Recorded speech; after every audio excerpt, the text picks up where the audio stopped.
지난주에도 르네 지라르 이야기를 좀 했었는데 오늘도 르네 지라르 이야기부터 좀 시작하면 그 르네 지라르가 그의 친구가 지라르를 보고 지라르를 보고 뭐라고 말했냐면 인문학의 다윈이라고 이야기를 했어요. 인문학의 다윈. 그게 무슨 뜻이겠습니까? 이제 과학에서 다윈은 사람들이 가지고 있었던 선입견을 완전히 선입견하기보다 그동안 가져왔던 세계관을 완전히 뒤집어 엎어버린 사람이 이제 다윈이었잖아요. 그것처럼 이 다윈은 이 르네 지라르는 인문학에서 그런 역할을 이제 하는 사람이라는 거예요. 이분이 밝힌 게 뭐냐 하면 모든 이제 신화들, 특별히 그리스 신화를 이렇게 들여다보면 신화들 속에 신들이 나오잖아요. 제우스라든지 또 뭐 디오니소스라든지 웨디푸스라든지 많은 신들의 이름들이 나오잖아요. 바쿠스라든지 이름들이 나오잖아요. 근데 이 신들의 사생활을 살펴보면 인간이라도 이 정도로 막장으로 사는 사람은 별로 없거든요. 제우스 완전 남봉꾼이잖아요. 완전 성폭행범이고, 디오니소스는 살해자이고, 또 웨디푸스 근친상간자, 부친살해자 이런 사람들이거든요. 바쿠스는 완전 뭐 그런 사람이잖아요. 완전히 이제 술독에 쩔어서 살아가는 여기 이런 사람들인데, 이 신화들을 가만히 연구해 보면 이들이 신이 된 어떤 과정들이 있는 거예요. 신이 된 과정. 그게 뭐냐 하면 이들은 원래 그 집단에 의해서 폭력적으로 살해를 당한 그 당시의 희생양들이었다는 것입니다. 그래서 주로 고아, 외국인 혹은 왕 이런 사람들이 주로 타깃이 돼요. 그래서 이들을 이제 어떤 죄를 뒤집어 씌워서 죽이고 나서는 그들을 신격화한 것이 신화다. 이걸 밝혀냅니다. 만약에 이제 르네 지라르의 이 이론이 사실이라면 어떤 일이 발생하느냐 하면 그동안 이제 로마 신화를 이제 바탕으로 해서 많은 철학들이 이제 기초를 두고 쌓아왔단 말이에요. 그런 기초가 완전히 변경되는 그 다윈 같은 그동안 믿어왔던 것들이 아니게 되는 그런 역할을 하게 되잖아요. 그만큼 르네 지라르는 굉장히 중요하다고 할 수 있는데요. 근데 이 르네 지라르가 희생양들을 이제 연구하면서 예수님의 십자가에 다다르게 됐어요. 예수님을 연구하면서 그가 깨달았게 알게 된 게 뭐냐 하면 예수님의 경우에는 다른 모든 신화들은 예를 들어 제우스를 어떤 집단이 어떤 이유로 살해했다는 이야기가 나오지 않거든요. 그죠? 바쿠스에 대한 얘기도 나오지 않거든요. 이렇게 완벽하게 희생양 징후가 감춰진 것을 보고 아주 성공적인 그런 희생양으로 이 사람들이 만들어졌다, 신격화됐다는 것을 의미한다는 거예요. 그 대부분은 그렇게 다수에 의해서 역사가 그렇게 기록되거든요. 지난번에 우리가 살펴봤듯이 성전에서 억울하게 죽은 거지. 그 거지를 죽인 사람들의 죄는 전혀 나오지 않거든요. 당연히 그 당시에 괴물 같은 어떤 한 악마를 죽였다라고 모든 사람들이 믿고 있다는 사실이 확인되잖아요. 그런데 모든 신화가 그래. 우리나라에는 대표적인 심청전이에요. 심청전. 어떤 한 희생양으로 이제 죽지만 나중에 환생해서 여왕이 되고 뭐 이런 얘기들이 나오잖아요. 그런데 그래서 그런 이야기들을 보면 대부분 이제 가해자들의 폭력은 감춰지는 경향이 있거든요. 이해가 되시죠? 근데 예수님은 가해자의 폭력이 노골적으로 드러나는 거예요. 폭로되는 거예요. 그러니까 가해자의 어떤 폭력이 거기에서 감춰지거나 은폐되지 않고 완전한 모습으로 그들의 죄성이 확 이렇게 빛 가운데 드러내는 것은 예수님의 십자가밖에 없다는 거예요. 그래서 르네 지라르는 거기에서 이 사건을 계기로 해서 예수를 믿게 됩니다.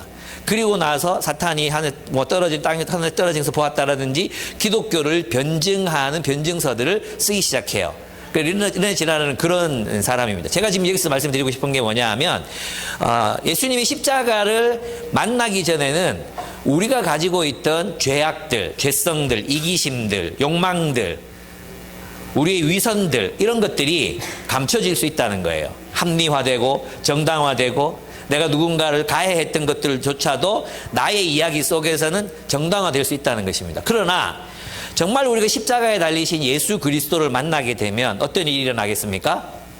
우리의 죄성이 그 십자가 앞에서 폭로될 수밖에 없다는 거예요. 십자가를 만나면 나는 피해자라고 생각했는데 아니네. 나도 가해자였네. 나는 괜찮다고 생각했는데 아니네. 난 진짜 죄인이구나. 이기적인 인간이구나. 용서하지 못하는 나쁜 사람이구나. 이런 것들을 십자가를 통해서 만나게 된다는 것입니다. 그래서 있잖아요. 우리가 진짜 예수님을 만났다라고 말할 수 있으려면 정말 십자가에 달리신 예수님 앞에서 내가 내 죄를 발견하고 그 죄 앞에서 울어본 적이 있는가. 그래서 이제 조금 있다가 우리가 읽게 되겠지만 스가랴서에서 나오는 예언, 우리가 그 사람을 찌르고 그리고 그를 보면서 울게 되는데 그게 뭐냐 하면 그들이 은혜의 영, 용서의 영을 구하게 되리라 이렇게 돼 있어요. 은혜의 영과 용서의 영을 구하게 되리라. 무슨 말입니까? 십자가 앞에서 우리는 용서를 구하고 하나님 앞에 은혜를 구할 수밖에 없는 존재. 그게 주어지는 거예요. 그래서 진짜 그리스도인들은 그게 보이는 거예요. 내가 얼마만큼의 죄인인지. 내 죄가 보이는 거죠. 아, 내가 피해자라고 생각했지만 가해자일 수 있고, 그리고 다른 사람들도, 그럴 수밖에 없었구나라는 것을 이해하게 되고, 이런 게 바로 십자가를 만난 사람들의 경험이라는 것입니다. 그래서 십자가를 만난 사람의 영혼의 특질, 정말 예수님을 만난 사람의 영혼의 특질은 바로 용서라는 것입니다. 용서가 그리스도인의 피할 수 없는 그런 성품, 우리의 덕을 이루는 가장 근본적인 요소라고 할 수 있습니다. 여러분, 그런 의미에서 용서라는 성품이 여러분에게 가득한지, 아니면 여전히 십자가에 사람들을 올려놓고 창으로 찌르고, 채찍질하고, 벌 주고, 보복하고, 이런 마음대로 우리가 살아가고 있는지를 보면 우리가 진짜 그리스도인인지 아닌지 알 수 있습니다. 그래서 오늘 본문을 한번 이제 보면은, 오늘 본문은 이제 세 단락 정도로 나눌 수 있습니다. 첫째 단락은 법정에서의 예수 그리스도의 모습입니다.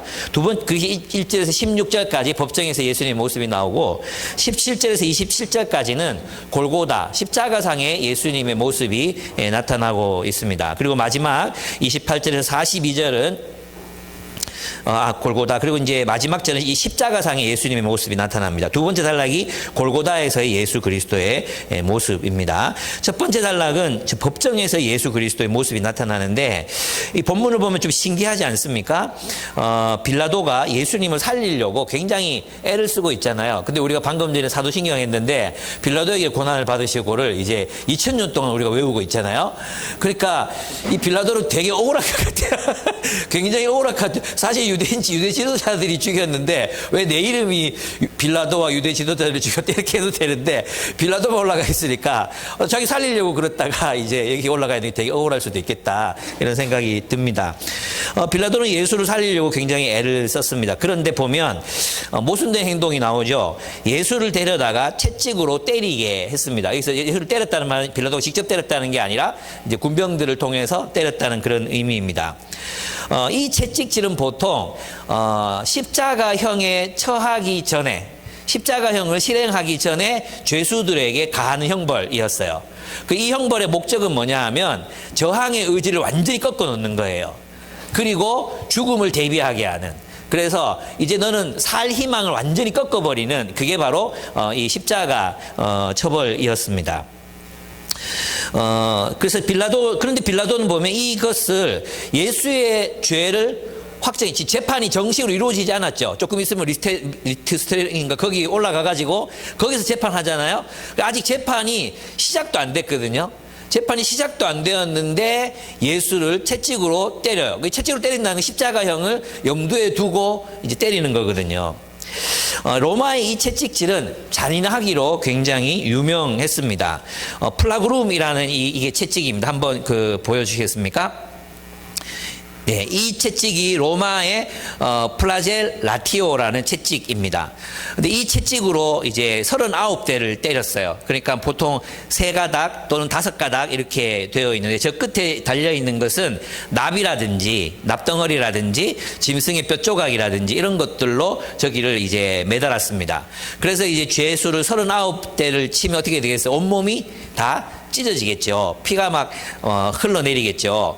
그런 어떤 형벌이 바로 저 채찍질이었습니다. 심지어는 어떤 어머니들은 이제 십자가가 더 고통스러웠거든요. 그래가지고 십자가에 달리기 전에 채찍질을 하면서 죽여달라고 뇌물을 쓰기도 했어요.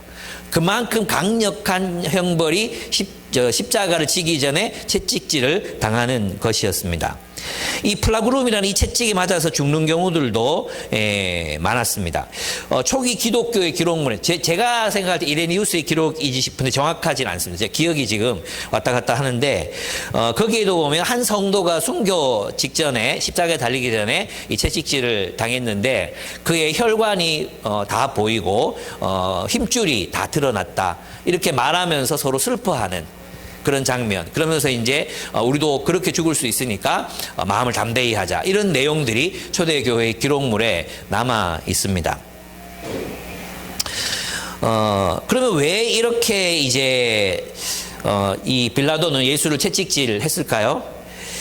예수를 이렇게 채찍질하고 로마의 병사들은 예수를 조롱하고 폭행합니다. 손바닥으로 이렇게 때립니다. 그리고 예수에게 자색 옷을 입히는데 이 자색 옷은 왕들이 입는 옷의 색깔이 자색이었습니다. 그리고 유대인의 왕이라고 계속해서 말하면서 이제 그 예수를 조롱하고 또 놀립니다. 이제 빌라도가 예수님을 데리고 옵니다. 4절에 보시오 내가 그 사람을 당신들 앞에 데려오겠어. 나는 그에게서 아무 죄도 찾지 못했어. 그러면 안 때렸어야지. 그 때려놓고 이제 이렇게 말하잖아요. 나는 당신들이 그것을 알아주기 바라오 하고 예수를 그들 앞에 세우고는 보시오 이 사람이요라고 하고 말합니다. 그럼 빌라도가 이렇게 채찍질한 이유와 동기가 무엇이었을까요? 아마도 빌라도는 이랬을 것 같아요. 이만하면 됐잖아. 내가 이만큼 때렸어. 이렇게 모욕당해서 이때 그 가시관으로 만든 면류관도 쓰게 하고 놀리고 막 이렇게 이런 모습으로 사람들 앞에 보여주면 유대인들의 분노가 좀 가라앉을 수도 있겠다라고 생각했던 것 같아요. 그래서 이제 채찍질을 하고 사람들 앞에 보여준 거죠. 이제 그만하자. 데리가라. 이런 의미예요. 그런데 이제 그때 유대인들이 그 죄를 못 찾았다고 얘기하잖아요. 이렇게 때려도 죄가 없다. 뭐 이렇게 말했는데 이제 유대인들이 뭐라고 말합니까? 예수를 죽이라고 말합니다. 대제사장들 그리고 대제사장들의 식솔이었던 경비병들이 예수를 보고 십자가에 못 박으시오 십자가에 못 박으시오라고 외쳐댑니다. 재판도 없고 죽일 만한 죄를 짓지도 않았음에도 불구하고 그들은 무죄한 예수를 죽이는데 혈안이 되어 있습니다. 여러분 이런 것을 보면 종교인들보다도 오히려 교활한 정치 지도자, 교활한 정치가 빌라도가 더 정의로워 보입니다. 이 종교인들은 참 지독히도 악한 것을 볼 수 있습니다. 여러분 있잖아요. 우리가 인격적인 하나님과의 관계가 없이 그냥 종교 생활만 하잖아요. 주일날 예배 드리고 뭐 집에 가고 종교 생활. 종교라는 기독교 체크하고 하나님과 인격적인 관계가 없어요. 주님의 계명을 따라 살지 않아요. 그럼 우리도 똑같이 화석화돼서 이런 종교인들처럼 우리의 마음이 굉장히 뭐라고 할 수 있어요? 폭력적으로 변할 수 있습니다. 우리들의 이익을 지키기 위해서 누군가를 죽일 수도 있는 마음을 오히려 종교인들이 더 많이 가질 수 있습니다. 그래서 종교인들이 하나님을 떠난 종교인들, 하나님과 만남을 갖지 못한 종교인들은 세상 사람들보다 훨씬 낮은 수준의 삶을 살아갈 수밖에 없다는 것입니다. 여러분 이게 경고가 되지 않습니까? 만약 우리도 마찬가지예요. 우리들에게도 그냥 성경 다 안다. 이건 계율이거든요. 계율. 내가 성경 안다. 이 지적인 거잖아요. 이 계율만 내가 알고 있고 인격적으로 하나님을 만나고 있지 못하다면 하나님으로부터 계속 말씀을 듣고 그 말씀에 내가 반응하고 때로는 깨닫고 때로는 울고 때로는 경각심을 가지고 이런 하나님과의 만남이 없다면 그 인격적인 하나님과의 만남이 없다면 우리는 종교인으로 전락하게 돼요. 그리고 자신의 이익을 위해 살면서도 자신의 탐욕을 위해 살면서도 그게 그건지 모르고 내 할 바 다 했다. 나 예배 드렸다. 11조 했다.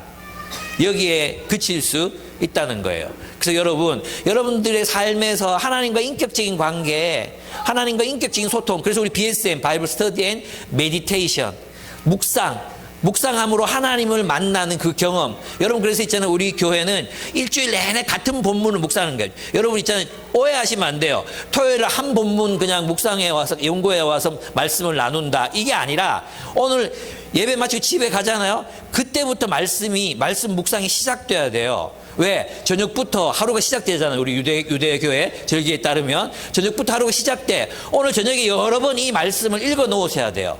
다음 본문 20장 1절에서 18절이죠. 예, 많이 읽어 놓으셔야 돼요. 그리고 아침에 출근하면서 계속 이 말씀을 곱씹고 또 곱씹고, 예, 점심 때 또 곱씹고, 일하면서도 또 이렇게 생각해 보고, 그렇게 말씀 가운데 살아가라고 일주일에 한 본문만 묵상하는 거예요. 예, 이거 하기 싫으면 큐티 매일매일 하셔야 돼요. 어쨌든 그것을 통해서 하나님을 만나셔야 돼요. 하나님을 만나는 경험 없이 우리가 종교 생활, 종교인으로 내 삶이 지금 뭔가 겨우 이제 이렇게 살아가고 있다면, 우리 박영도 목사님 표현을 빌리면 식기도 중심의 신앙생활, 그냥 식기도만 하고 있는 그런 신앙생활이라면, 그것도 안 하잖아요. 우리 늘 크리스찬들 쳐다보면 우리 또 안 하잖아요. 식기도도 없어지는 신앙생활. 뭐죠 이거?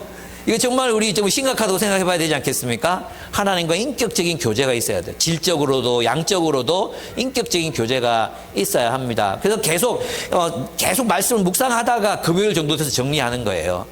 예.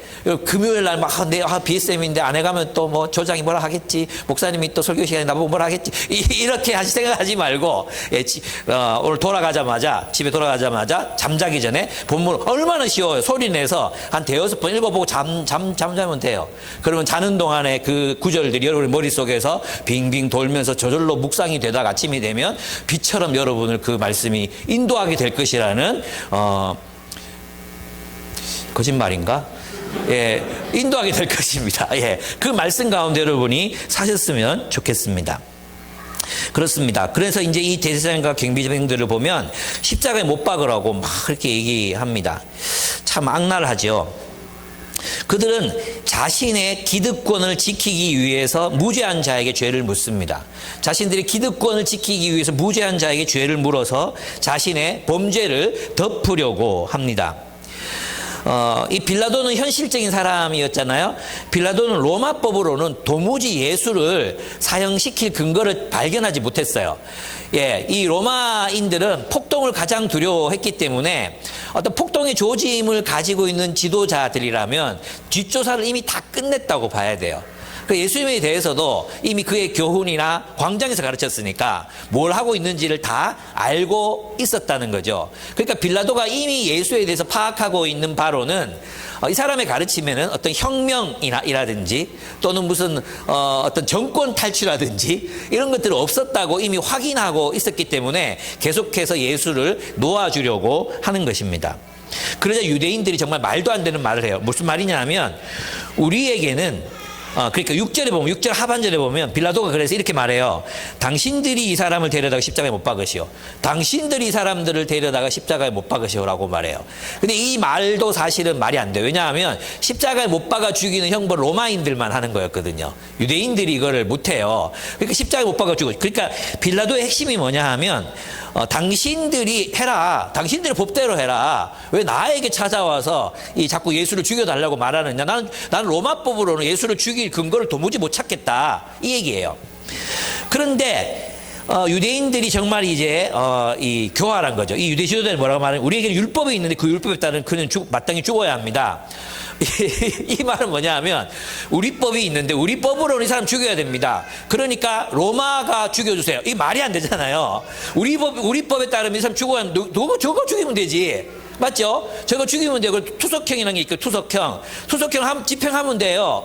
그런데 그들은 그렇게 하지 않고 기어이 어떻게 해요? 로마에다가 이걸 맡기려고 하죠. 그런 하는 말, 이게 진짜 얼마나 유대 지도자들이 정치적으로 굉장히 노련한 사람들인가 알 수 있는 게 뭐냐 하면, 그는 자기를 가리켜서 하나님의 아들이라고 말합니다라고 얘기하는 거예요. 하나님의 아들이라고 말합니다. 이게 무슨 뜻이냐? 이때 말하는 하나님의 아들은 대문자 티 데우스가 아니라 소문자 티 데우스예요. 이게 신의 아들, 자기를 신의 아들이라고 말한다 이거. 그 신의 아들이 누구예요? 황제거든요. 황제, 왕을 말하는 거거든요. 이 사람이 스스로를 황제라고 말한다. 그러면은 이제 로마법에 걸리는 거예요. 왜냐하면 자기를 유대 왕이라고 얘기했으니까, 지금 유대 왕이 빌라도잖아요. 그러면 이 사람은 혁명을 일으킬, 반역을 일으킬 사람이라는 것을 이 말 속에 집어넣은 거죠. 그래서 빌라도가 거기에 대해서 두려워하게 됩니다. 그래서 빌라도는 그 말을 듣고 더욱 두려워합니다. 이 빌라도의 두려움은 두 가지라고 해석할 수 있는데, 정확하게 그 동기가 안 나와 있잖아요. 빌라도가 왜 더 두려워했을까요? 그 이유는 밝혀져 있지는 않아요. 그죠? 근데 더 두려워했다는 건 그전보다 더 두려워했다는 건 뭘 더 두려워했는가? 이걸 이제 잘 모르겠어요. 이게 두 가지로 해석해 보면, 첫째는 예수님을 두려워했을 수 있어요. 예수님 자신을. 왜냐하면 예수님에게서 그가 계속해서 이제 이 보고를 받았잖아요. 계속해서 보고를 받고 예수님의 어떤 삶에서 신적인 특성, 신성이 나타나고 있는 것들, 이런 것들을 분명히 놀라운 일이 일어나고 있다. 이런 것들이 그 궁궐 안에도 회자됐다는 거죠. 그래서 빌라도의 안에, 이 복음서에 나오지 않지만 다른 복음서에 빌라도의 처가 뭐라고 말합니까? 오늘 당신이 재판하게 되는 사람 조심하라고, 그 사람을 건드리면 안 된다고, 큰일 난다고 이렇게 미리 경고해 줬거든요. 그래서 아마 이것은 예수님에 대한 두려움일 수 있어요. 또 하나는 뭐냐 하면, 당신이 어디서부터 왔어라고 묻잖아요. 이 얘기는 하늘로부터 왔느냐는 묻는 물음이 아니에요. 이 물음은 뭐냐 하면, 그 당시 이제 로마가 이렇게 다른 여러 왕들에 의해서 분할 통치되고 있었잖아요. 그리고 곳곳에 혁명의 조짐들이 있었단 말이에요. 그러니까 누구 파냐, 누구 소속이냐, 누가 보냈냐, 이런 이야기일 가능성이 높아요. 근데 정확하게는 모르겠어요. 어쨌든 빌라도는 두려웠습니다. 아마도 폭동이 두려웠을 수도 있고, 또 다른 로마가 두려웠을 수도 있습니다. 어쨌든 그는 두려워합니다. 그러면서 이렇게 말합니다. 10절을 보겠습니다. 10절을 한번 같이 눈으로 한번 보겠습니다. 제가 읽어볼 테니까 10절 보십시오. 그래서 빌라도가 예수께 말하였다. 나에게 말을 하지 않을 작정이요, 나에게는 당신을 놓아줄 권한도 있고 십자가에 처형할 권한도 있다는 것을 모르시오. 이렇게 말합니다. 이게 빌라도의 말이에요. 빌라도는 자기가 가진 권력으로 사람을 죽일 수도 있고, 사람을 살릴 수도 있고, 놓을 수도 있고, 잡아줄 수도 있다. 내게 그런 권한이 있다. 내게 그런 권력이 있다. 말하고 싶었어요. 그죠? 우리가 봐도 그렇잖아요. 지금 이제 법정 앞에 서 있는 예수님, 누가 죽일 수 있습니까? 빌라도가 죽이면 죽는 거잖아요. 그렇게 생각할 수 있었습니다. 그런데 예수님께서는 전혀 다르게 말씀하십니다. 11절 한번 같이 읽어보겠습니다. 11절 예수께서 대답하시겠습니다. 시작. 예수께서 대답하셨다. 위에서 주지 않으셨더라면 당신에게는 나를 어찌할 아무런 권한도 없을 것이요, 그러므로 나를 당신에게 넘겨준 사람의 죄는 더 크다 할 것이요. 말씀하십니다. 눈으로 보면, 사람의 눈으로 보면 예수가 빌라도에게 죽임을 당하는 것처럼, 빌라도가 마치 권력을 가지고 이 예수님의 생사 여탈권을 가지고 있는 것처럼 보이지만, 정말 이 법정에서의 역사를 이끌고 계신 분은 누구라는 것입니까? 하나님이시라는 것입니다. 하나님이. 그래서 뒤에도 보면 있잖아요. 하나님이 예언을 이루기 위해서 예수님께서 신포도주를 마셨다. 예언을 이루기 위해서 뼈가 꺾이지 않았다. 예언을 이루기, 성경대로라는 말을 계속해서 반복해서 쓰고 있죠. 그러니까 있잖아요. 여기 보면 표상적인 예수님께서 바로 앞장에서 뭐라고 말씀하세요? 내 나라는 이 세상으로부터 기원한 것이 아니라 그랬죠. 이 세상에는 두 질서가 있는 것입니다. 한 질서는 뭐냐 하면 세상 제국의 폭력적인 질서, 폭력으로 세상을 다스리는 이 질서가 있고, 또 하나의 질서는 누구의 질서가 있어요? 하나님의 질서가 있는 거예요. 하나님 나라의 질서가 있는 거죠. 근데 언뜻 보면은 인간의 역사가 인간의 주도에 의해서 인간 마음대로 막 좌지우지되고 움직이는 것 같아 보이지만, 실제의 역사를 이끌어 가시는 분은 누가 주도하고 계십니까? 하나님께서 역사를 주도하고 계시다는 것입니다. 이것이 바로 예수님의 확신이었습니다. 예수님께서는 지금 여기 있잖아, 이 장면들 보면 우리 예수님 불쌍하다, 채찍에 맞고 막 이런 모습으로 비치잖아요. 아니에요. 지금 여기서 제일 불쌍해 보이는 사람은 빌라도예요. 빌라도는 지금 어떻게 할 줄 모르고 있고요. 유대인들은 진짜 더티해요. 정말 더티한 모습으로 나타나고요. 당당하게 예수님께서는, 아니 네가 나를 죽인다고? 웃기지 마라. 네가 나를 죽일 수 있는 게 아니야. 하나님께서 너에게 권세를 주셔서 하나님의 역사를 이루기 위해서 내가 너에게 죽는다. 내가 스스로 죽는다. 네가 나를 죽일 수 없다. 지금 있잖아, 오히려 예수님 앞에서 세상 사람들, 세상의 정사와 권세들이 심판을 받고 있는 모습이 이 본문에서 나타납니다. 예수님 불쌍하게 서기시지 않습니다. 피 흘리시지만 당당하게 왕의 권세를 가지고 하나님의 운명을 따라 사는, 하나님의 그 소명을 따라 사는, 하나님의 뜻을 따라 사는 그 모습으로 당당하게 서 계십니다. 이것이 우리의 모습이어야 한다는 거죠. 만약에 여러분들이 이런 상황에 처했다고 생각해 보십시오. 군병들이 손바닥으로 때리고 죄 없는데 죄인이라고 너 죽여야 된다고 막 사람들이 고래고래 소리 지르고, 그리고 뭐 이게 뭐 재판도 시작도 안 했는데 사람들이 채찍으로 때리고 온몸이 찢겨져 나가고 오해받고 멸시당하고 무시당한다고 생각했을 때 여러분들 어떻게 생각하십니까? 억울하지 않겠습니까? 정말 억울해서 죽을 것 같아요. 억울해서. 왜 때리는데? 왜 나를 이런 죄인 취급하는데? 왜 나를 모욕하는데? 막 이런 마음들이 올라올 거 아니에요. 그런데 하나님, 예수님께서는 이때 하신 것이 무엇입니까? 하나님의 뜻을 따라 행하십니다. 사람들이 자기를 오해하든, 사람들이 자기를 무시하고 멸시하든, 사람들이 자기를 어떻게 심판하고 십자가에 매달아 죽이든, 예수님의 관심은 무엇입니까? 하나님의 뜻을 이루는 것입니다. 하나님의 뜻을 행하는 거였어요. 여러분 있잖아요. 우리도 세상을 살다 보면 이렇게 억울한 일을 당하지 않습니까? 사람들이 나를 때로는 무시하고, 사람들이 나를 혐오하고, 때로 나를 밀어내고, 때로 나를 상처 주고, 그죠? 내가 하지 않았던 말을 했다고 말하고. 우리 그럴 때가 많잖아요. 그럴 때 우리는 뭘 받아야 된다고 생각합니까? 사과받아야 된다고 생각해요. 사과받아야 된다. 내 옳음이 입증돼야 된다. 내 옳음을 드러내야 된다. 나 안 그런데 막 억울해하고 분통 터져하고 막 그렇게 삽니다. 근데 주님이 가지셨던 확신은 무엇이었습니까? 주님의 역사, 하나님의 역사를 나를 통해 이루어가고 계신다는 그 믿음, 그 믿음이 예수로 하여금 십자가 앞에 당당하게 서게 했다는 것입니다. 우리 이 자세가 있어야 합니다. 여러분들이 누군가의 오해를 받거나, 누군가가 나를 싫어하거나, 때로는 혐오하거나, 차별하거나 이럴 때 우리가 할 일은 뭐예요? 내가 할 일을 하고 있으면 되는 거예요. 내가 해야 될 일을 하고 있으면 돼요. 아니, 저 사람이 잘못해놓고 나한테 사과도 안 했는데요. 여러분, 그 사람 사과 받으면 여러분 용서할 수 있습니까? 사과 받으면 용서가 될 것 같아요? 가해자들이 사과하면 그 사과가 얼마나 진실하겠습니까? 절대 가해자들은 진심 어린 사과 못합니다. 그리고 그렇게 받아들일 수도 없습니다. 어떻게 생각하십니까? 여러분 있잖아요. 그런 의미에서 보면 예수께서 행하셨던 하나님의 뜻은 무엇입니까? 먼저 용서하는 것이었습니다.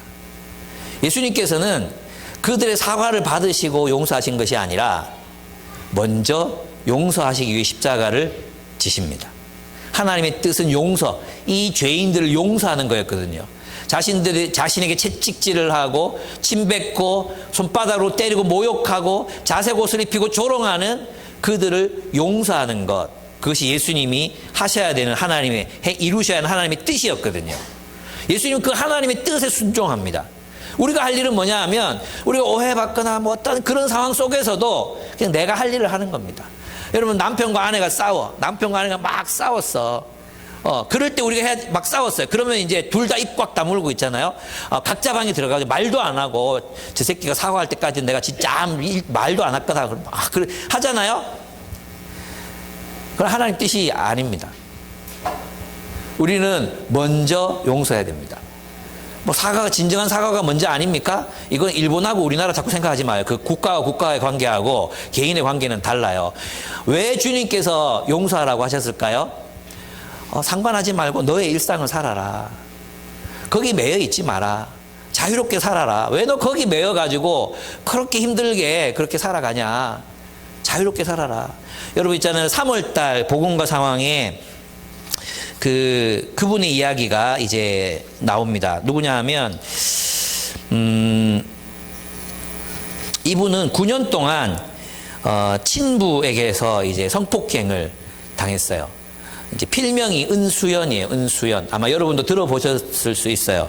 은수연이라는 분인데, 친부, 목사였어요. 목사였는데 9년 동안 성폭행을 당한 거예요. 그러면 어떤 마음이 들겠어요? 그래서 이분이 이번에 복음과 상황에 글을 쓰셨거든요. 자신은 사과 바라지 않는데요. 그리고 사과했어도 그 사과가 진정한 것이었겠나 이런 생각이 든대요. 제가 그분이 이제 했던 말을 그대로 한번 좀 읽어드리면, 저는 사실 그 사람에게 사과도 받고 싶지 않아요. 죽었어요. 아버지가 죽었어요. 그 사람이 사과를 안 하기도 했지만 사과를 받는다고 내가 수동적으로 용서하고 싶지 않기 때문이에요. 하나님의 용서가 그렇다고 생각하거든요. 내가 잘못했다고 하고 회개한다고 해서 주어지는 용서가 아닌 것 같아요. 내 죄를 내가 해결할 수 있는 게 아니죠. 다만 하나님의 존재 자체가 사랑이기 때문에 용서할 수 있다고 믿어요. 그래서 저도 하나님을 닮은 모습으로 사랑의 존재로 살고 싶죠. 악으로 깡으로 버티면서 용서하지 못한 채 살아가고 싶지는 않아요. 이지선 씨도 똑같은 얘기를 해요. 그 자신의 전신 화상을 입힌 그 사람이 사과하러 왔냐고 안 왔거든요. 사과를 바라냐고 그랬을 때 이지선 씨는 아니 바라지 않는다고. 사과하지 않아도 나는 내 인생을 살아왔고 지금껏 내 인생을 즐겁고 행복하게 살 수 있었다고 이렇게 얘기해요. 물론 원망한 마음은 없었냐고 있었지만 거기에 매여서 살지 않기로 결정했다고 그런 이야기합니다. 사실 우리의 관계들이 회복되지 못한 이유가 뭡니까? 그게 뭐냐 하면 알고 보면 우리 대부분의 경우 이제 이런 극단적인 경우 말고 우리가 일상에서 살아가는 경우 대부분 쌍방과실이에요. 그렇다고 생각 안 합니까? 알고 보면 저도 이제 부부 상담 많이 하잖아요. 이게 들어보면 한쪽 얘기만 들어보면 이게 잘못했네, 저 사람 잘못했네 이런 생각이 들다가 상대방 얘기 들어보면 아니네 이럴 때가 한두 번이 아니에요. 무슨 뜻인지 아시겠습니까? 누군가가 그 고리를 끊어야 될 거 아니에요. 왜 사과해야 된다고만 생각해요? 사과하면 용서가 될까요? 어떻게 생각하세요? 자신을 9년 동안 성폭행하는 아버지가 있어요. 그 아버지가 미안하다 무릎 꿇고 사과하면 용서가 될까요? 저는 안 될 것 같아요. 그래서 그녀는 이렇게 말합니다. 사과의 완성은 진정한 사과에 있는 게 아니라 용서하는 사람에게 사과의 완성의 책임이 있다 이렇게 말해요. 저는 물론 여기서 용서를 막 강요하고 있는 건 아닙니다. 용서에도 시간이 많이 걸리는 용서가 있고 쉽게 용서할 수 있는 게 있습니다. 근데 제가 지금 말씀드리는 것은 우리 일상 속에서 일어나고 있는 여러 가지 갈등들과 다툼들 그 사이에서 일어나는 그런 갈등을 말하는 것입니다. 그녀는 이제 손양원 씨가 이제 자신의 아들을 죽인 그 이선재 씨입니까? 그 사람을 이제 안재선 씨죠. 안재선 씨를 용서하고 아들로 삼은 이야기를 하면서 이런 얘기를 해요. 먼저 위대한 용서가 있었고 그 사람이 죄를 뉘우쳤겠죠. 이 말이 굉장히 중요하다고 생각해요. 위대한 용서가 먼저 있었고 그 사람이 죄를 뉘우쳤겠죠. 죄를 뉘우쳤기 때문에 아들로 받아들인 게 아니라는 뜻이죠. 진정한 사과가 용서를 존재하게 하는 필요 조건이나 꼭 선행되어야 하는 일은 아닌 것 같아요. 피해자를 감동시킬 만한 사과가 어디 있겠어요? 피해자의 억울함을 풀어줄 수 있는 사과가 어디 있겠어요? 사과의 완성은 피해자가 하는 것이라는 그녀의 말이 큰 울림을 줍니다. 놀랍게도 그녀는 목사인 아버지에게서 성폭행을 9년이나 당해왔지만 기독교 신앙을 떠나지 않았습니다. 그 비결이 뭐냐고 복음과 상황의 기자가 물었습니다. 울면서 기도하는 게 취미였다. 이겁니다. 우리가 주님 앞에 주님을 만나야 용서할 마음도 생기고 사과할 마음도 생깁니다. 아, 내가 잘못했구나도 십자가 앞에서 깨닫게 됩니다.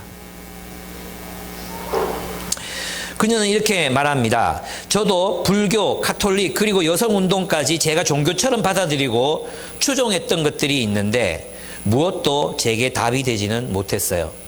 남은 것 하나밖에 없어요. 돌아온 탕자가 괜히 아버지께 돌아온 게 아니라고 생각해요. 돌아갈 곳이 거기밖에 없었겠죠. 저도 그래요. 하나님으로부터 힘을 얻고 또 하나님으로부터 용서할 힘을 얻어 용서하는 삶을 살아갈 수 있었습니다. 최근에는 자신의 본명을 밝히고 세바시에 나와서 강연을 하기도 했습니다. 여러분, 우리는 왜 용서를 못 해가지고 있잖아요. 그걸 그저 마음에 품고 잠 못 자고 막 분해하고 왜 그런 마음에 사로잡혀서 살아갑니까? 저는 진짜 가끔씩 저도 아내에게 그런 부탁을 받을 때가 있거든요. 당신 미안하다고 말해봐. 아내가 저한테 당신 미안하다고 말 좀 해봐라 이렇게 얘기하는 거예요. 나는 아무리 생각해도 내가 잘못한 게 없는데 내가 왜 미안하다 해야 되는데 그게 아니고 당신이 그런 행동들 때문에 내가 상처를 받았단 말이야. 그렇게 미안하다고 말 좀 해봐 그러는 거야. 왜? 옛날에 왜? 내가 왜? 나 잘못한 거 없으니까 미안하다 안 해. 막 이런 사람이란 말이에요. 근데 지금은 이제 늙어서 그런 것도 있고 또 이런 또 고난주간이라는 것도 있고 미안해. 내가 미안해. 잘못했어. 그래 미안해 해. 하는 거죠. 예. 그게 사랑이잖아요. 그게 하나님의 뜻을 행하는 거예요. 하나님의 뜻을. 내가 하기 싫지만 하나님의 뜻을 행하는 거예요. 하나님의 뜻. 내가 행하기 싫지만 하나님의 뜻. 하나님께서 나를 사랑하시고 하나님께서 나의 주인이시고 하나님의 말씀을 따라 살아야 되니까 그렇게 하는 거예요. 그럴 때 자유가 있어요. 행복이 있어요. 제 아내는 이제 50이 넘었잖아요. 50이 넘고 이제 50대 중반인데 보통 이 50 넘으면 여자들이 대부분 곰탕 많이 끓여놓고 놀러 다니고 막 남편 꼴도 보기 싫고 막 그렇다고 하는데 내가 잘 살아서 그런지 모르겠는데 저를 너무 좋아해요 요새. 나를 막 갈망하는 것이 막 느껴져요. 특별히 이제 제가 막 말씀 연구하고 있고 막 앉아서 막 말씀 묵상하고 있고 이러면 그게 그렇게 사랑스러운가 봐. 막 옆에 와가지고 뽀뽀하고 막 난리. 제발 좀 막 이래. 근데 이제 어제도 이제 그 조카 시집 보낸다고 이제 서울 가 있거든요. 그래서 전화를 했어요. 제가 하나님의 뜻을 행하리라. 그랬더니 하나님 뜻, 내가 자리를 옮길 때마다 전화하고 잘 있냐고 뭐 했냐고 나 뭐 먹었다고 막 얘기하고 진짜 연애 때는 해보고 지금 진짜 못하겠거든요. 근데 갑자기 또 이 여자가 나 보고 싶지 이러는 거예요. 그래 내 마음에 내 육체적인 본성은 이만큼 아니 이렇게 말하고 싶은데 아니지, 그죠? 예. 보고 싶어 이러니까 그래 그렇게 말하라고 좋잖아. 요즘 나를 갖고 놀아. 예. 여러분 우리가 힘든 인간관계 속에 있을 때에도 뭘 하라고요? 하나님의 뜻을 행하라고. 그죠? 그럼 누구의 뜻을 이루십니까? 인간이 사람들이 이기는 사람이 권력자가 또 승자가 이 관계에서 이긴 사람이 관계를 주도하는 것 같아 보이잖아요. 하나님이 이루신 하나님이 역사를 주관하고 계신 하나님의 뜻이 이루어지는 거. 하나님의 뜻이. 우리가 그것을 믿는다면 우리는 하나님의 뜻을 행할 수 있습니다. 어떨 때라도요. 오해받고 뺨을 맞고 침뱉음을 당하고 십자가에 매달릴 때라도 하나님의 뜻이 나를 통해 이루어질 것이다. 하나님의 목적이 나를 통해 이루어지고 있다. 예. 하나님의 역사가 이루어지고 있다. 하나님이 승리하신다. 이 믿음이 있으면 우리는 충분히 주님의 뜻을 행할 수 있습니다. 그래서 여러분의 부정적인 감정들에 지지 마십시오. 여러분들을 사로잡는 그 어떤 부정적인 감정들, 미움, 원망, 복수심, 옳고 그름, 그거 따져서 뭐 하겠습니까? 그 누가 잘못, 니 70% 내 30%, 이거 따져서 뭐 할 거예요? 그거 따져가지고 뭐 할 거예요? 그 다음에 뭐 어떡할 거예요? 그게 따지면 시원해집니까? 네가 잘못했네. 미안하다 그러면 시원해집니까? 절대 안 그래요. 결국 우리가 하나님 앞에서 해결해야 되는 문제들이라는 것입니다. 하나님 앞에서. 예.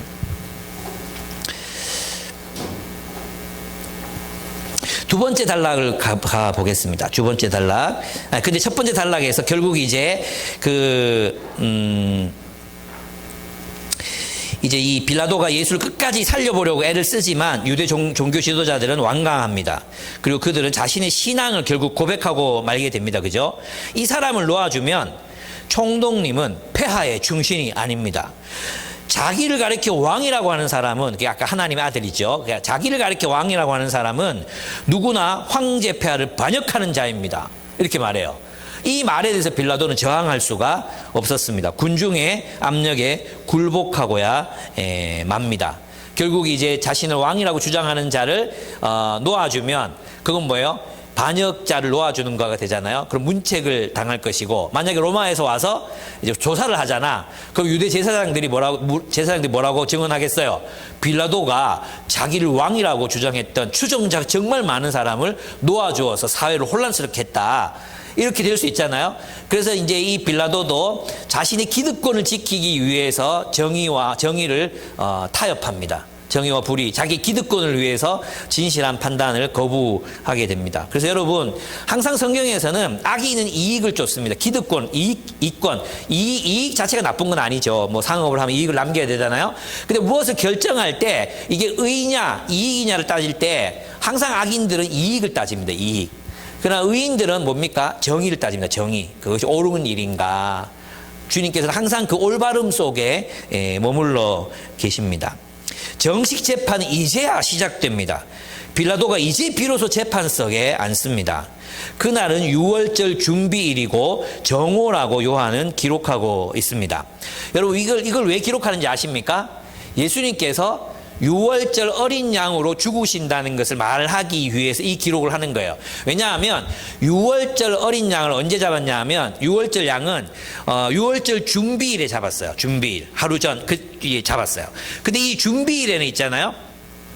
준비일은 원래는 저녁에 양을 잡게 돼 있거든요. 유월절 양을 잡게 돼 있어요.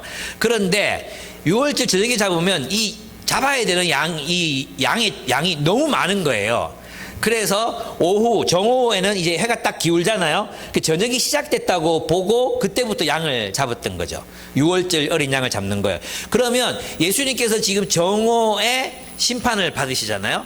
준비일에. 이게 뭐냐면 이제 예수님께서 산 제물, 희생 제물로 유월절 어린 양으로서 죽으실 것을 의미하는 것입니다. 여러분, 유월절 어린 양이라고 얘기해서 꼭 기억해야 되는 게 있었어요. 뭐였어요? 새로운 질서의 탄생. 하나님 나라의 창조. 이것을 꼭 기억하셔야 돼요. 우리의 죄를 용서하시고 하나님의 나라를 창조하시기 위해서 주님이 죽으시는 것을 의미합니다. 그러니까 다시 이제 빌라도가 여기 왜 이렇게 고집하는지 모르겠는데, 이 사람이 너희의 메시아다, 이게 놀리는 건지 뭔지 모르겠어요. 이 사람이 너희의 메시아다 또 이렇게 말하니까 유대인들은 예수를 십자가에 못 박으라고 외치면서 로마 황제만이 그들의 왕이라고 외칩니다. 우리에게는 황제 폐하밖에는 왕이 없습니다. 이 말은 무슨 말입니까? 이건 배교예요. 배교. 이것은 대제사장들이 로마 황제를, 여러분 있잖아요. 유대인들이 어떤 전쟁을 했어요? 마카비 전쟁 때 성전에 돼지 잡아가지고 제사 드렸다고, 성전 더럽혔다고 항전을 일으켰던 민족이 유대인이거든요. 그리고 로마 황제의 깃발을 그 성전에서 꽂았거든요. 무슨 말인지 아시겠죠? 그것 때문에 항전에서 일어나서 수많은 사람이 죽고 독립을 쟁취했던 때가 있었는데, 황제, 가이사 외에는 우리에게 왕이 없나이다. 이 얘기는 어떤 뜻이겠습니까? 여호와가 왕이 아니라 우리에게는 당신의 황제, 로마 황제, 가이사, 시저가 우리의 왕이라는 신앙 고백인 거예요. 아시겠습니까? 결국 있잖아요. 우리의 신앙이 드러나는 곳이 어디예요? 우리의 믿음이 완전하게 드러나는 곳. 그것이 바로 여기예요. 여기. 이권. 나는 나의 이익과 예수 그리스도의 죽음 앞에서 무엇을 선택할 것인가? 예수 그리스도를 따른 제자의 삶 속에서, 삶과 사이에서 무엇을 선택할 것인가? 거기에서 우리 신앙이 드러나는 거예요. 우리 신앙. 우리 신앙은 무엇을 선택합니까? 소명을 선택해요. 소명. 예수님처럼 소명. 하나님의 뜻이 무엇인가를 물어요. 근데 우리는 항상 이제 배신자들은, 배교자들 무엇을 선택합니까? 이익을 선택해요. 이익. 우리에게는 황제, 신앙도 버릴 수 있어요. 믿음도 버릴 수 있어요. 자신의 기득권을 지키기 위해서는 신앙도 버릴 수 있다는 거예요. 신앙도. 그게 오늘날 우리 기독교인들이 가지고 있는 많은 부분이 기득권들이 가지고 있는 생각들이에요. 이념을 가지고 자신의 기득권을 빼앗는 것처럼 보이는 정책들 전부 거부하고 이런 것들이라고 할 수 있습니다. 자신을 왕이라고 주장하는 사람을 석방했다는 것이 로마에 알려지면 빌라도는 안전하지 않을 것입니다. 그래서 자신의 입지를 강화하기 위해서 예수를 십자가에 처형해 넘깁니다. 여러분, 우리는 누구의 통치 아래에 있습니까? 여러분 눈에 보이는 사람의 질서, 정사와 권세, 그 질서 속에 살아간다면 우리는 있잖아요. 우리가 억울한 걸 풀 수가 없어요. 더글로리처럼 복수를 해야 돼요. 근데 이 역사를 누가 주관하고 계십니까? 하나님이 우리 역사를 주관하고 계십니다. 하나님이 인간의 역사를 주관하십니다. 내가 직장에서 혼자 당하는 것 같고, 가정생활에서 내가 손해보는 것 같고, 또 인간관계에서 내가 뭔가 손해보고 공격당하는 것 같잖아요. 그럴 때 내가 하나님의 뜻을 행하면, 원수를 사랑하는 삶, 용서하는 삶을 살면 내가 질 것 같잖아? 하나님의 통치는 우리를 높이십니다. 하나님의 뜻이 우리를 통해 나타나게 하십니다. 중요한 건 그냥 하나님 뜻을 위해 살다가 죽는 거, 언제 다 죽어요. 그들이 십자가에 매달면 십자가에 달리면 되고, 예, 뭐 모욕한 모욕 당하면 되고, 주님의 뜻을 하는 것입니다. 그러나 무조건 당하는 거 아니라 그랬죠. 저항할 때는 하지 말라고 말할 수 있어야 된다 했죠. 어쨌든 그렇습니다. 두 번째 단락 17절에서 27절입니다. 17절에서 27절을 보시면 예수님은 죄인 두 사람과 함께 골고다라는 불리는 곳에서 십자가에 못 박혀 달리셨습니다. 예수님은 죄인이 아니셨지만 죄입 취급 당하셨습니다. 이 빌라도가 약간 또라이 같은 집착 기질이 있는데요. 이 명패를 써가지고 예수님이 십자가에 붙입니다. 여기서 또 뭘 쓰냐 하면 유대인의 왕이라고 씁니다. 유대인의 왕, 나사렛 사람 예수라고 쓰는데 히브리어, 로마어, 그리스어로 씁니다. 이게 왜 쓰는지 모르겠어요. 히브리어, 로마, 이걸 이제 나중을 생각한 것 같아요. 근데 유대인들이 이제 이게 불쾌했어요. 자칭이라고 쓰게 해라. 근데 빌라도는 거부합니다. 빌라도가 이걸 로마에게 보여주고 싶은 거예요. 로마에게. 여러분 있잖아요. 자칭 메시아라고 주장하는 사람을 처형했다. 이 뉘앙스하고 유대인의 왕을 처형했다. 이거하고 뉘앙스가 많이 다르죠. 그죠? 자칭 유대인의 왕을 처형했다는 것은 웬 미친놈 하나 잡아가지고 십자가에 처형했네. 너 왜 그랬어? 라는 질책을 당할 수 있잖아요. 근데 실제로 유대인의 왕을 처형했다고 말하면 그건 마땅히 해야 될 일을 했네. 이 단어 하나가 얼마나 중요한지 몰라요. 그래서 이제 이 자칭이라는 단어를 끝까지 안 집어넣는 거예요. 끝까지. 빌라도가 얼마나 현실적인 정치가였는가를 보여주는 것입니다. 병장들 어떻게 합니까? 병정들은 예수님의 겉옷을 4등분으로 나눕니다. 이 겉옷은 굉장히 비싼 거였어요. 한 사람이 한 벌 정도밖에 가지고 있지 않은 거였어요. 근데 나는 궁금한 거는 이걸 4등분 해가지고 이 쪼가리로 뭘 하려고 했는지 이게 잘 모르겠어요. 이게 유용했겠죠, 그죠? 그래서 아마 4등분 한 것 같고, 보통 남자들의 속옷은 통으로 짰어요, 통으로. 위에서부터 아래로 다 통으로 짰기 때문에 이걸 나누면 아무 쓸모가 없기 때문에 제비를 뽑았던 것 같습니다. 어떤 분들은 이것이 제사장의 의복이었음을 요한이 드러내는 것이라고 말하기도 합니다. 그런데 있잖아요. 이것조차도 요한은 어떻게 보고 있습니까? 시편 22편 8절에 메시아 예언의 성취라고 말하고 있습니다. 겉옷이 나누어지고 속옷이 제비 뽑히우리라. 이것도 메시아 예언의 성취로 일어난 사건이라는 것입니다. 사실 사람들은 자신의 욕망과 연약함으로 저지르는 행위들, 이것들조차도 하나님의 말씀을 성취하는 과정이라는 것입니다. 있잖아요. 로마 병정들이 막 이렇게 빌라도가 명패를 붙이고 유대인의 왕이라는 명패를 쓰는 것도 하나님의 뜻에 의해서 이루어지는 일이라는 것입니다.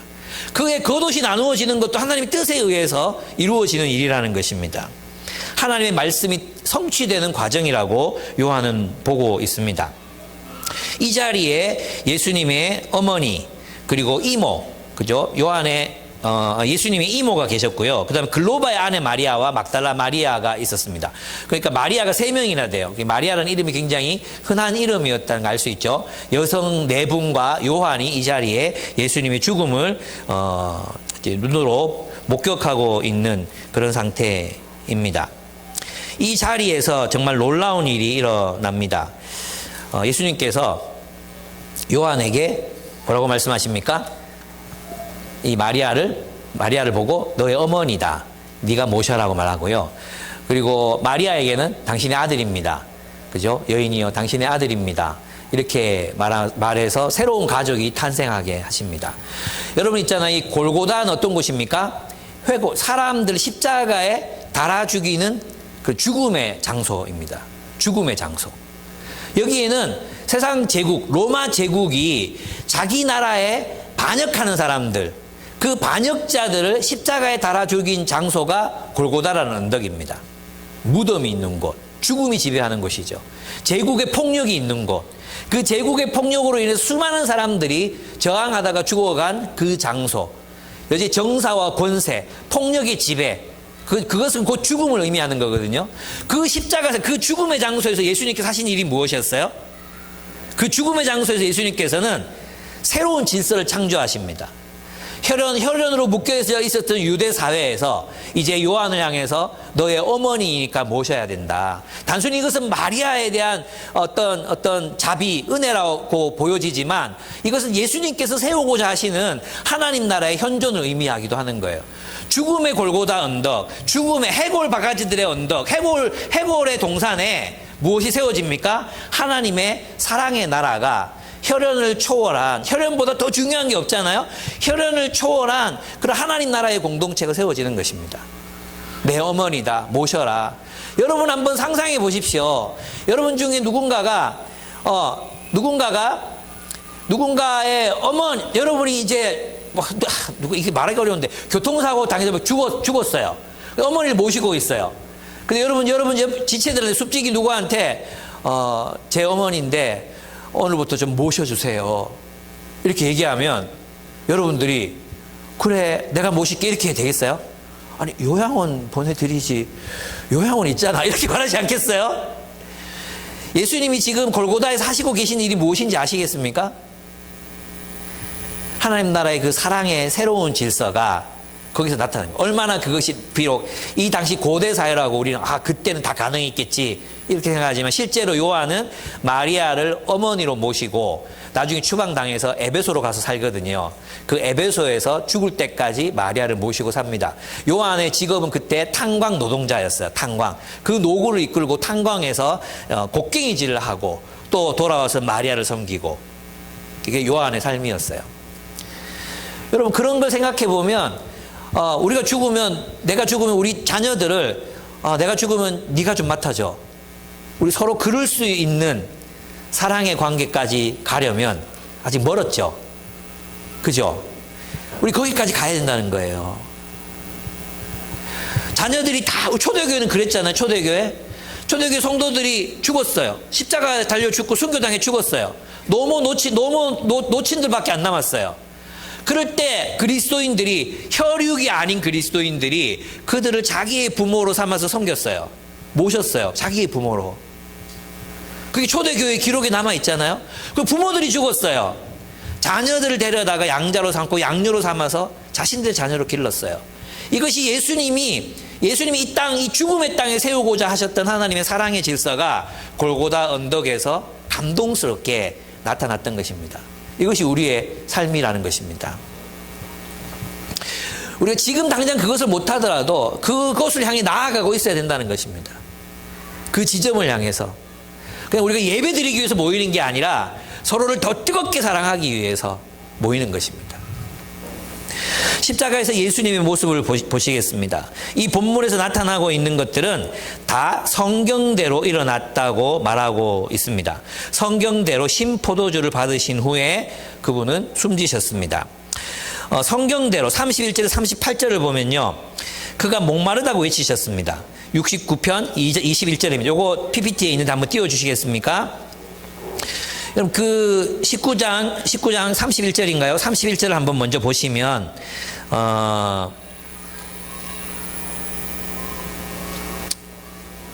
네, 어디 갔죠? 몇 절이죠? 28절, 예, 미안합니다. 28절.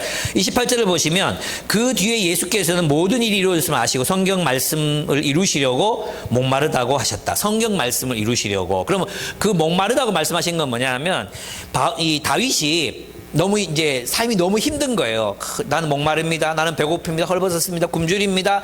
이런 얘기를 하고 나서 뒷부분에 자신의 소망에 대해서 한 얘기가 여기 나옵니다. 같이 한번 읽어보겠습니다. 그가 궁극적으로 무엇을 구했는가? 읽어보겠습니다. 시작. 하늘아 땅아 주님을 찬양하여라. 바다와 그 속에 살고 있는 모든 생물아 주님을 찬양하여라. 하나님께서 시온을 구원하시고 유다의 성읍들을 다시 세우실 것이니 그들이 거기에 머무르면서 그곳을 그들의 소유로 삼을 것이다. 주님의 종들의 자손이 그 땅을 물려받고 주님의 이름을 사랑하는 사람들이 거기에서 살게 될 것이다. 여러분 딱 보면 알겠죠? 무엇에 대한 약속입니까? 하나님 나라에 대한 약속이잖아요. 그죠? 하나님 나라에 대한 약속, 성읍, 하나님 나라가 회복될 것이다. 그러니까 있잖아요. 예수님께서 성경대로 목마르다고 외치셨다는 것은 이 성경의 말씀이 하나님 나라의 약속이 성취되었다는 것을 말하는 것입니다. 두 번째, 시편 34편 20절인데 여기는 이제 뼈가 부러지지 않는 것에 대해서 이야기하는 것입니다. 그의 뼈가 부러지지 않을 것이다. 이건 이제 여기 나오지 않습니다. 제가 PPT 그 다음 거고요.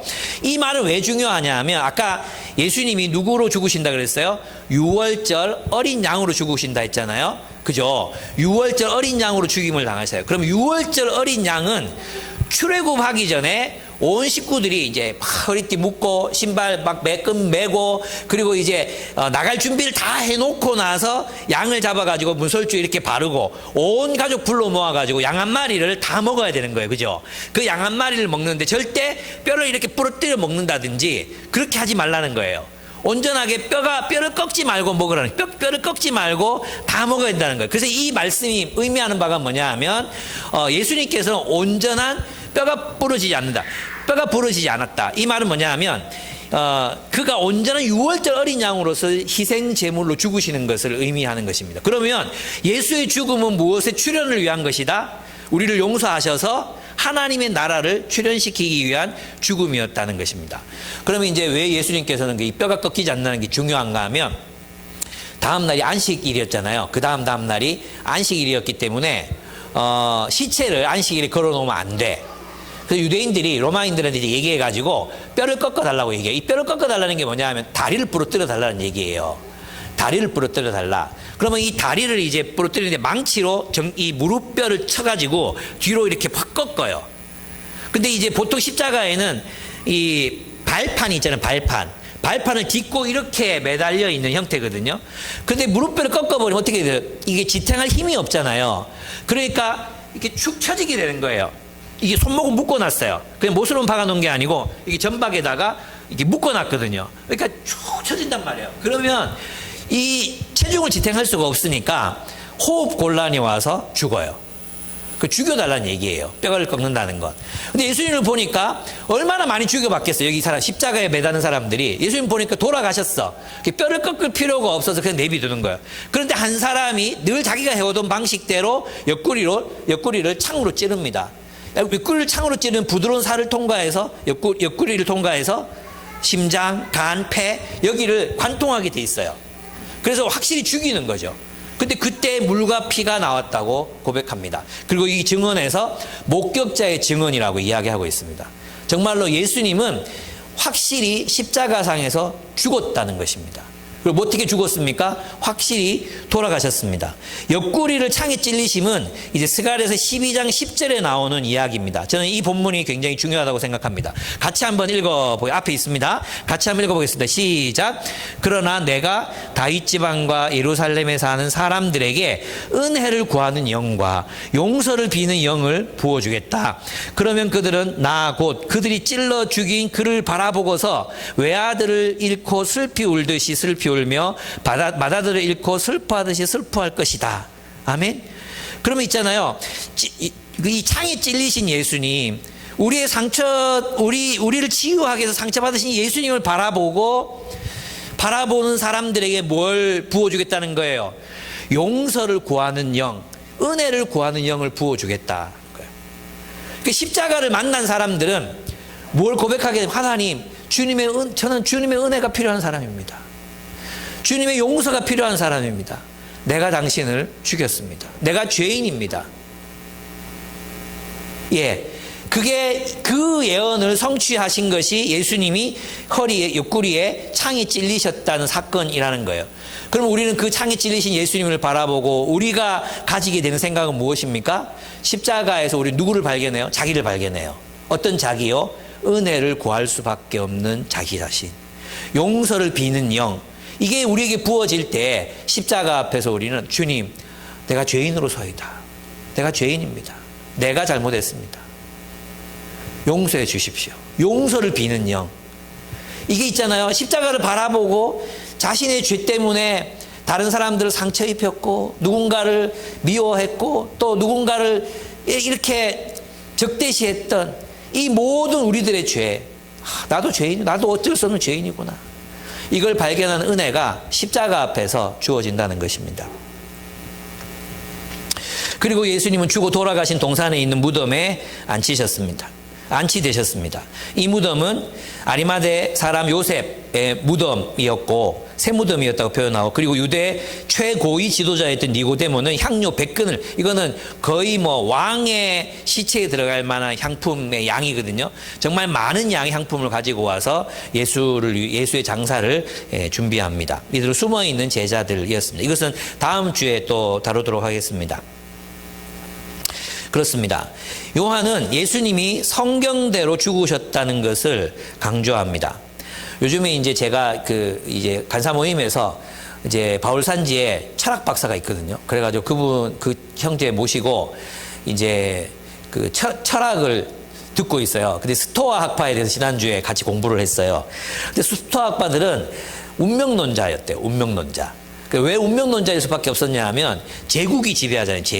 이 제국이 지배하는 세상에서는 개인이 할 수 있는 일이 없는 거예요.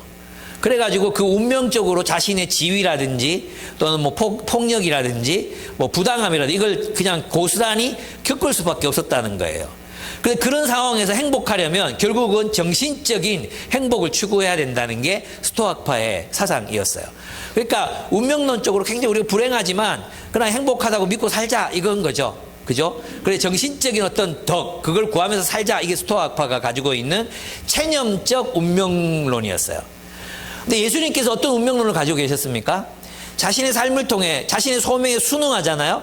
이 운명은 자신의 죽음을 통해 온 세상을 부욕해 하는, 세상을 치유하는, 세상을 하나님의 나라로 바꾸는 그런 하나님의 나라가 출현할 것을 소망하시면서 그분은 십자가를 맞이하십니다. 순명하십니다.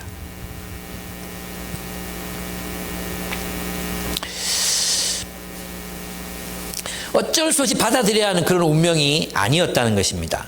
즉 우리도 그렇습니다. 우리가 있잖아요. 이 예수를 믿는다는 것은 어떤 의미가 있겠습니까?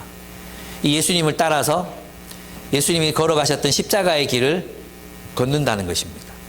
그죠? 그리고 이 십자가를 통해서 하나님 나라를 세우겠다고 우리가 생각했으면 우리는 서로를 바라볼 때 무엇을 중심으로 서로를 바라봐야 합니까? 십자가를 중심으로 서로를 바라봐야 합니다. 십자가를 중심으로 바라본다는 건 무슨 뜻이겠습니까? 나도 용서받을 사람이고 당신도 용서가 필요한 사람이다. 우리는 서로에게 서로를 용서해야만 하는 사람이다. 그것을 받아들이고 사는 거예요. 여러분 르네 지라르 이야기를 했잖아요. 예수 그리스도의 십자가의 보혈은 유일하게 사람들의 폭력, 다수의 폭력을 드러낸 사건이라고. 십자가 앞에서 우리의 죄가 드러나는 것입니다. 십자가에 달리신 예수를 온전히 만나고 나서도 난 잘못한 거 없어요 라고 말할 수 있는, 이때는 특별한 피해자들은 제외하고 그렇게 말할 수 있는 사람은 없다는 거예요. 우리 서로를 바라보면서 십자가를 중심에 두고 좀 서로를 좀 불쌍히 여겼으면 좋겠어요. 십자가 앞에 두고 이렇게 서로를 바라보면 다 불쌍해요. 용서가 필요한 사람들, 누군가로부터 용서받고 용납받아야 될 사람, 우리가 다 그런 사람들이에요. 그거 좀 인정하면서 삽시다. 긍휼히 여기면서 삽시다. 왜 저 사람이 저렇게 될 수밖에 없었는지, 왜 저 사람은 화가 나면 저렇게 화도 못 내고 막 지방에 들어가가지고 끙끙 앓으면서 몇 날 며칠을 못 나오는지 좀 불쌍히 여깁시다. 불쌍히. 왜 저 사람은 저렇게 얼마나 상처가 많으면 미안하다는 말 한마디를 그렇게 못하는 사람인지 좀 불쌍히 여기면 안 되겠습니까? 우리를 서로 바라보면서 좀 긍휼히 여기면 안 되겠습니까? 십자가는 우리가 서로를 대면하게 만나는 것을 못하게 만듭니다. 십자가는 우리를 그냥 하나로 만들어 버립니다. 용서하라고, 용납하라고. 십자가는 우리가 서로 거리두기를 못하게 만듭니다. 우리가 그렇게 주님이 세우기를 원하셨던 하나님의 나라를 십자가의 삶을 지시고 주님이 그렇게 우리에게 구원과 회복을 가지고 오셨잖아요. 마지막으로 이제 이 구절 읽고 마치도록 하겠습니다. 이사야서 53장입니다. 여러분 너무 잘 아신 이사야서 53장 5절에서 9절입니다. 그가 찔림은 우리의 허물 때문이요 그가 상함은 우리의 죄악 때문이라. 그가 징계를 받음으로 우리는 평화를 누리고 그가 채찍에 맞음으로 우리는 나음을 받았도다. 우리는 다 양 같아서 그릇 행하여 각기 제 길로 갔거늘 여호와께서는 우리 모두의 죄악을 그에게 담당시키셨도다. 그가 곤욕을 당하여 괴로울 때에도 그의 입을 열지 아니하였으며 마치 도수장으로 끌려가는 어린 양과 털 깎는 자 앞에서 잠잠한 양같이 그의 입을 열지 아니하였도다. 그는 곤욕과 신문을 당하고 끌려갔으나 그 세대 중에 누가 생각하기를 그가 살아있는 자들의 땅에서 끊어짐은 마땅히 형벌받을 내 백성의 허물 때문이라 하였으리요. 그는 강포를 행하지 아니하였고 그의 입에 거짓이 없었으나 그의 무덤이 악인들과 함께 있었으며 그가 죽은 후에 부자와 함께 있었도다. 바울은 이 구절을 가지고 뭐라고 했습니까? 나는 날마다 죽노라. 그리고 나의 죽음으로 당신들을 풍요롭게 한다고 말했습니다. 내가 날마다 죽는 이유는 당신들을 풍요롭게 하기 위해서라고. 당신들에게 번영을 가져다 주기 위해서, 평화를 주기 위해서라고 말씀하셨습니다.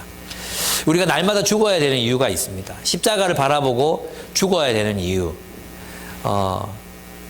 그 이유가 뭡니까? 세상에 샬롬을 가져다 주기 위해서라는 것입니다. 우리 그런 삶을 살았으면 좋겠습니다. 함께 기도하겠습니다.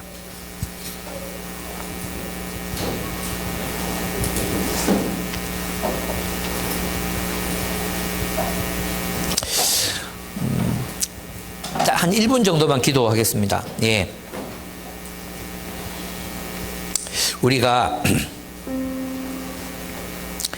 법정에서 예수 그리스도, 십자가에 달리신 예수 그리스도처럼 나를 통해 언제나 하나님의 뜻이 이루어지기를 기도했으면 좋겠습니다. 그런 상황 속에서도 하나님의 뜻을 행하기를 결단했으면 좋겠습니다. 모두가 나를 싫어하고 모두가 나를 혐오하고 미워하고 때로는 오해하고 이런 상황에서도 우리는 여전히 사랑하기를, 용서하고 사랑하기를 선택했으면 좋겠습니다. 그럼 나는요, 주님이 알아서 하십니다. 나는 주님의 뜻을 행하면 됩니다. 주님께서 주님의 역사, 주님이 주님의 일을 우리를 통해 이루실 것입니다. 여러분이 직접 보복하거나 용서를 사과를 받거나 자신이 틀렸다고 인정하거나 이런 거 없어도 됩니다. 내가 하나님의 뜻을 행하고 있으면 됩니다. 그럼 하나님께서 그 역사를 하나님의 뜻대로 진행시킬 것입니다. 우리 주님께, 주님, 내가 어떤 상황 속에서도 당당히 서 계셨던 주님처럼 그렇게 주님의 뜻 안에서 순종하는 자로, 주님의 뜻에만 순종하는 자로 그렇게 살아가겠습니다라고 결단하면서 기도했으면 좋겠습니다. 기도하겠습니다.